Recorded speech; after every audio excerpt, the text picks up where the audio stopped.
Once again night had come to Ferelden, and throughout the land the people lay tucked in their comfortable beds, uncertain of what tomorrow would bring.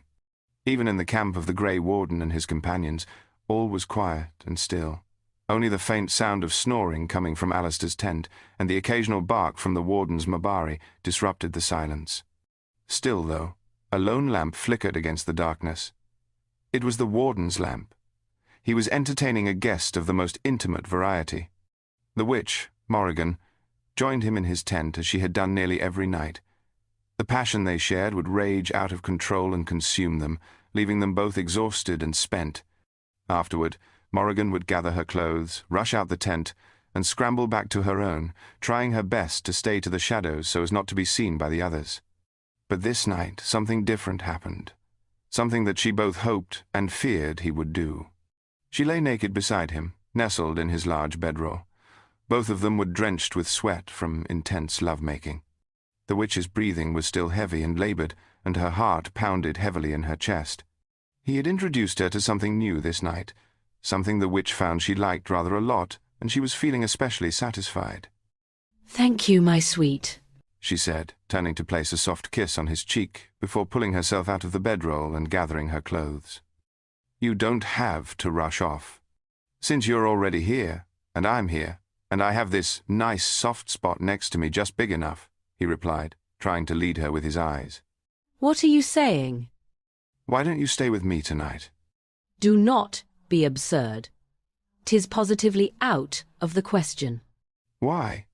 "Because I prefer the comfort of my own tent and the privacy it affords," Morrigan quipped, casting a stern glare that urged him to drop the subject. "What is it that you do in there every night? Do you ever sleep?" "How do you mean?" "Each night, you leave here and go back to your tent, but the lamp always stays lit. You never blow it out."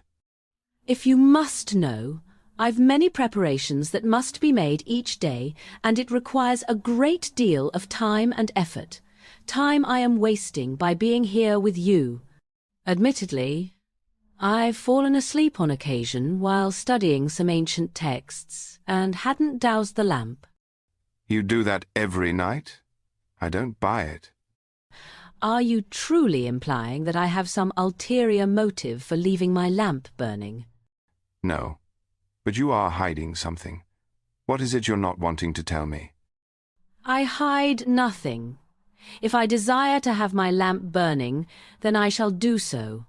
I've no need for your approval." "I didn't mean it like that.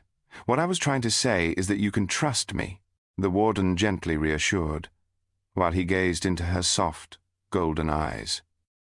"Trust is for fools."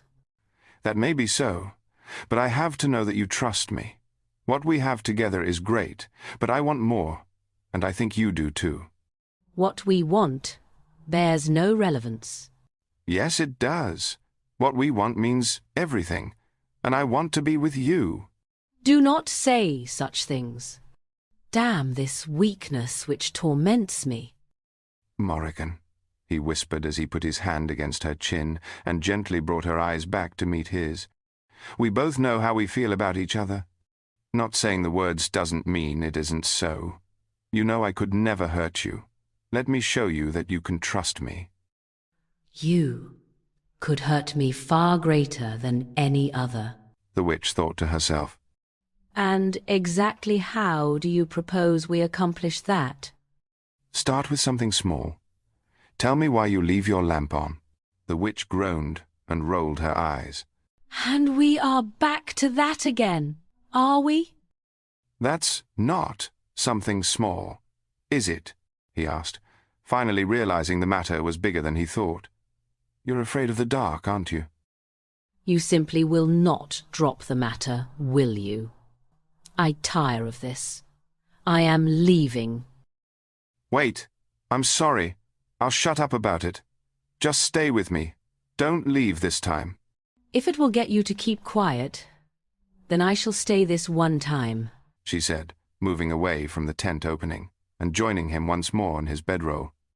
"But do not expect this to become a habit." "I won't," he whispered as he wrapped his strong arms around her. "To think You would accuse me of all people of being afraid of the dark.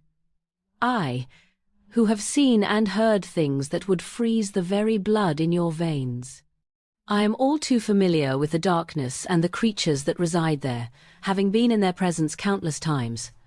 Since I was a small girl, I've been accustomed to their screams, and to those of the men whom they devoured, she said, drawing on dark memories she tried very hard to keep buried. Her voice trailed off as she spoke. At night I would lie awake in my bed. In the darkened room, I could hear Flemeth and her victims. 'Twas always the same. I would lay there silently, knowing what torment awaited me should I make any noise, while their shrieks of pain filled the room.